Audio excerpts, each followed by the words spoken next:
Welcome to my channel Naidu గారి ఇంటి భోజనం. టుడేస్ రెసిపీ గోంగూర నెత్తళ్ళు ఆర్ గోంగూర మెత్తళ్ళు. కొన్ని ఏరియాలో చిన్న చేపలని కూడా అంటారు, మెత్తళ్ళని కూడా అంటారండి. దానికోసం ముందుగా ఒక బాండీలో కొంచెం ఆయిల్ వేసుకున్నాను. ఆయిల్ వేడయ్యాక దాంట్లో ఒక పెద్ద సైజు ఉల్లిపాయ చిన్న ముక్కలుగా కట్ చేసుకొని వేసుకుంటున్నాను. ఇక్కడ నేను ఒక 2 వరకు పచ్చిమిరపకాయలు తీసుకొని చీలికలు వేసుకున్నాను. ఇది చాలా సింపుల్ కూర అండి, చాలా ఈజీగా చేసుకోవచ్చు. దీంట్లోకి నేను గోంగూర వేసుకుంటాను. ఆ గోంగూర నేను ముందుగా తెచ్చుకున్నప్పుడు ఆకుకూరలతో పాటు తెచ్చుకుంటాం కదా, ఆకుకూరలు తెచ్చుకున్నప్పుడు శుభ్రంగా కడిగేసి కొంచెం నూనె వేసుకొని వేపేసి ఫ్రీజర్లో స్టోర్ చేసి పెట్టుకుంటాను. ఎప్పుడు కావాలంటే అప్పుడు ఇలా కూరల్లోకి వాడుకుంటాను. దీంట్లో కాస్త ఉప్పు కూడా వేసుకున్నాను. మీరు ఎప్పుడైనా సరే అలా స్టోర్ చేసుకొని పెట్టుకోండి. గోంగూర చాలా కాలం నిల్వ ఉంటుంది. మీరు బయటైనా ఉంచుకోవచ్చు, నూనెలో వేపేస్తారు కాబట్టి వేగిపోతుంది కాబట్టి నిల్వ ఉంటుంది చాలా కాలం. అలా ఉంచుకొని పెట్టుకుంటే మీకు ఇట్లాంటి రెసిపీస్ చాలా ఈజీగా చేసేసుకోవచ్చు. ఎందుకంటే మనం రెసిపీ చేసుకోవాలనుకున్నప్పుడు మన గోంగూర టైంకి అవైలబుల్గా ఉండాలి కదా, అందుకని నేను అలా చేసి పెట్టుకుంటాను. అంటే కరివేపాకు వేసుకున్నాను, అంతే. చాలా సింపుల్ రెసిపీ అండి, చాలా సింపుల్గా. డ్రై ఐటమ్స్ ఎప్పుడు సింపుల్గా చేసుకుంటేనే బాగుంటాయి. దీంట్లోకి ఎక్కువ ఇంగ్రీడియంట్స్ యాడ్ చేసుకున్న అంత బాగోవు. కూరగాయలతో, చాలా రకాల కూరగాయలతో ఈ డ్రై ఐటమ్స్ కలిసిపోతాయి మంచిగా. అంటే లైక్ బీరకాయ, గోంగూర అండ్ ఆల్సో సొరకాయ, దోసకాయ మెత్తళ్ళు కూడా బాగుంటుందండి. ఉల్లిపాయ టమాటా వేసుకొని ఎక్కువగా అట్లా కూడా మెత్తళ్ళ కూర చేసుకోవచ్చు, బాగుంటుంది. సో చూసారు కదా, లైట్ గోల్డెన్ బ్రౌన్ కలర్కి వస్తే చాలు, అంతే అండి. నేను మెత్తళ్ళు కడిగేసి పెట్టుకున్నాను ముందుగానే. కొంచెం హాట్ వాటర్లో తేంగానే మెత్తళ్ళని బాగు చేసేసుకొని తలలు అవి తీసేస్తాం కదా, అవన్నీ తీసేసి శుభ్రంగా గోరువెచ్చని నీళ్ళు ఒకటి పెట్టుకొని స్టవ్ మీద అందులో వేసుకొని ఒక్కసారి వాష్ చేసుకోండి. వాష్ చేసుకున్నాక కొంచెం వెనిగర్ వేసుకొని ఒక గిన్నెలో ఆ మెత్తళ్ళని, వాష్ చేసుకున్న మెత్తళ్ళండి. అంటే నేను అంటుంది వేడి నీళ్ళతో ఎప్పుడు వాష్ చేసుకుంటారంటే ఫస్ట్ ఒక 2-3 సార్లు మామూలు నీళ్ళతో వాష్ చేసుకున్నాక ఫైనల్గా వేడి నీళ్ళతో ఒకసారి వాష్ చేసుకొని దాని తర్వాత ఒక గిన్నెలో కొంచెం వెనిగర్ వేసుకొని ఈ మెత్తళ్ళని దాంట్లో వేసుకొని ఒక 2 మినిట్స్ అలాగే ఉంచేసి తర్వాత వెనిగర్ని పోయేంత వరకు వాష్ చేసేసుకోండి, అంతే అండి.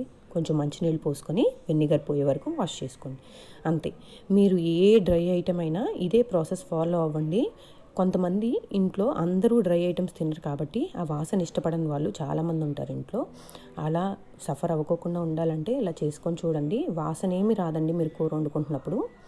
ఇక్కడ నేను ఆ నెత్తళ్ళని ఇందాకలా మనం ఉల్లిపాయ వేగింది కదా, ఆ ఉల్లిపాయలోకి వేసుకొని కాసేపు వేపుకుంటాను. ఇది కొద్దిగా వేగాలండి. వేగిన తర్వాత దీంట్లోకి జింజర్ గార్లిక్ పేస్ట్ వేసుకుంటాను అండ్ దీంట్లో కొంచెం పసుపు కూడా వేసుకుంటాను.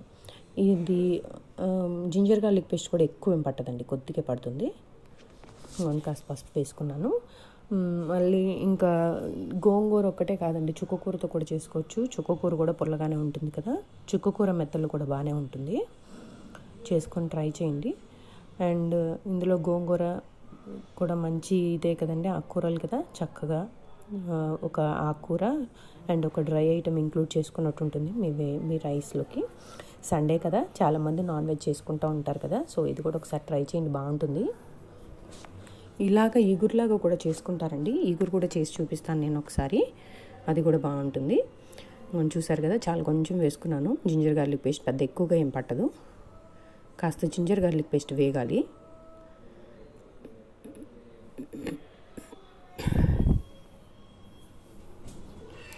కొంచెం అలా వేగనిస్తాను. వేగాక దీంట్లో కొంచెం కారం అవి వేసుకుంటాను. అండ్ దీంట్లో మసాలాలు కూడా ఏమీ అవసరం లేదండి, కారం ఒక్కటే సరిపోతుంది. అంటే ఇప్పుడు ధనియాల పొడి అవన్నీ వేసుకుంటాం కదా, అవన్నీ అవసరం లేదు దీనికి, ఒట్టి కారం సరిపోతుంది. కారం వేసేసుకొని కారం సరిపడా వేసుకుంటున్నాను. ఇక్కడ పులుపు వేస్తాను కదా, కారం కొంచెం ఎక్కువే పడుతుంది. ఒక ఫుల్ స్పూన్ అనుకోండి, నేను ఇక్కడ 2 రకాలుగా వేసాను కదా, 3/4 స్పూను మీ అందరికీ క్వాంటిటీ అండి. మేము కొంచెం ఎక్కువ కారం తింటాం, నేను ఇంకొంచెం ఎక్స్ట్రా వేసాను, ఇంకొక 1/4 స్పూన్. అందుకని మీకు 2 రకాలుగా చూపించాను. లేకపోతే అది మొత్తం కలిపి ఒక ఫుల్ స్పూన్ వేసుకున్నారంటే కొంచెం ఘాటు తినే వాళ్ళకి సరిపోతుంది, లేదంటే 3/4 స్పూన్ వేసుకోండి. ఇక్కడ చూసారు కదా, ఇదిగోండి గోంగూర నేను ఇలా రెడీగా చేసుకొని పెట్టుకుంటాను ఫ్రీజర్లోన. ఇలా చేసుకున్న పేస్ట్ని దీంట్లోకి వేసుకుంటున్నాను. సరిపడా వేసుకునండి, మీకు అర్థమైపోతుంది అది కలిసిన తర్వాత సరిపోతుందా లేదా అని. మీరు ఒక్కసారి దీంట్లోకి వాటర్ వేసిన తర్వాత చెక్ చేసుకోండి. చెక్ చేసుకుంటే మీకు పులుపు సరిపోయిందా లేదో తెలుస్తుంది. కావాలంటే మళ్ళీ అక్కడ కూడా కొంచెం యాడ్ చేసుకోవచ్చు. నేను ఒక్కసారి మిక్స్ చేసుకొని కాస్త వేగనిద్దాము కొంచెం కలిసేదాకా. ఇప్పుడు దీంట్లోకి వాటర్ పోసేసుకొని కాసేపు ఉడకనిస్తే మీకు మెత్తళ్ళ కూర రెడీ అయిపోతుంది. చాలా సింపుల్ అండి. చూసారు కదా, దీంట్లో పెద్దగా ఇంగ్రీడియంట్స్ ఏం వేయలేదు నేను. లైక్ ఉల్లిపాయ తాలింపు వేసుకున్నాను, దెన్ అది కొంచెం వేగిన తర్వాత మెత్తళ్ళు వేసేసాను, దాని తర్వాత కొంచెం జింజర్ గార్లిక్ పేస్ట్ వేసాను, కాస్త కారం వేసుకున్నాను, కొంచెంగా గోంగూర, అంతే అండి. చాలా సింపుల్ రెసిపీ, ఈజీగా చేసుకోవచ్చు. రాని వాళ్ళు కూడా ఈజీగా చేసుకునేటట్టుగానే నేను రెసిపీస్ని అప్లోడ్ చేస్తున్నాను. ఎందుకంటే కొన్ని కాంప్లికేటెడ్ కర్రీస్ ఉంటాయి, అవన్నీ అందరూ చేసుకోలేరు. సో అది పెట్టినా మీరు చేసుకోలేరు కాబట్టి చూడరు అనేది నా ఒపీనియన్. కాబట్టి నేను సింపుల్ రెసిపీస్ని ఎంచుకుంటున్నాను. అండ్ ఇవన్నీ నేను డైలీ ఇంట్లో చేసుకునే కూరలే అండి. నేను రోజు ఒక 2-3 కూరలు చేసుకుంటాను. సో నేను సింపుల్ వర్షన్స్నే ఆప్ట్ చేసుకున్నాను. కాబట్టి సింపుల్గా ఉండేట్టుగానే నేను రెసిపీస్ని ఇచ్చేసుకున్నాను. నాకు మా అత్తయ్య గారు కూడా అలాగే సింపుల్గా ఎలా చేసుకోవాలో చెప్తారు. సో నేను అలాంటివి చూసుకుంటాను కాబట్టి నేను అవి మీకు కూడా యూజ్ అవుతాయని అప్లోడ్ చేస్తున్నాను. మీరు ట్రై చేయండి. ఇది అన్నంలోకి చాలా రుచిగా ఉంటుందండి. గోంగూర మెత్తళ్ళు ఒకసారి తిన్నారంటే మర్చిపోరు, చాలా బాగుంటుంది. మనం చూసారు కదా, ఒక్క 2 మినిట్స్ అండి, చాలా కొంచెమే వాటర్ వేసాను ఎందుకంటే మెత్తళ్ళు కూడా కుక్ అయిపోయినాయి కాబట్టి. మీరు హాట్ వాటర్లో వాష్ చేసుకున్నారు అండ్ దీంట్లో కొంచెం గోంగూరలో కుక్ అయిపోయింది. పెద్దగా ఎక్కువసేపు ఏం పట్టదు. కొంచెం లావు చేపలు, ఎండు చేపలు అయితే కొంచెం ఎక్కువ టైం పడుతుంది, కానీ మెత్తళ్ళు అంత టైం పట్టదండి.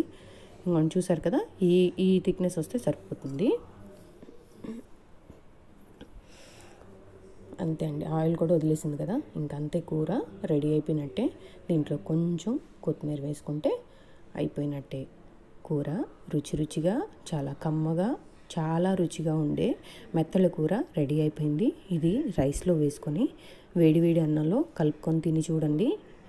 ట్రస్ట్ మీ, మళ్ళీ చేసుకుంటారు. ఎందుకంటే చాలా సింపుల్ రెసిపీ కదా, ఈజీగా కూడా ఉంది కదా, చేసుకోండి, ఎంజాయ్ చేయండి. Enjoy your meal and have a nice day.